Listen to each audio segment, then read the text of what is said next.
Geoffrey Nzava a des années d'expérience dans l'exportation de céréales. Cependant, les défis logistiques dus au blocage Covid-19 dans le monde ont déplacé de manière inattendue son attention vers le café, lui permettant de gagner un revenu dans les moments difficiles.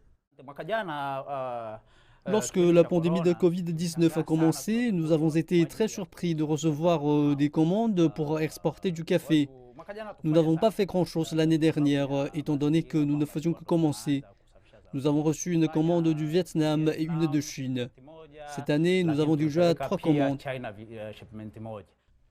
La Tanzanie exporte traditionnellement son café vers le Japon et l'Europe. Les autorités souhaitent désormais capitaliser sur l'intérêt croissant de la Chine pour les produits tanzaniens.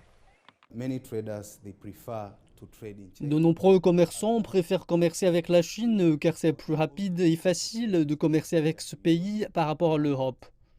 Nous pensons qu'il y avait une forte demande par rapport à notre capacité l'année dernière. Nous prévoyons également que cette année ce sera la même chose car nous avons reçu beaucoup de demandes de la part de Chine. Alors que les exportations sont en plein essor, seulement 5 à 7% du café tanzanien est consommé localement. L'objectif déclaré du gouvernement est de porter ces chiffres à au moins 10% d'ici 2025. Avec une demande croissante pour le café du pays, les autorités s'inquiètent du manque d'informations qui freine l'enthousiasme des exportateurs potentiels. Ils espèrent que le récent lancement d'un portail commercial aidera à susciter plus d'intérêt de la part des commerçants.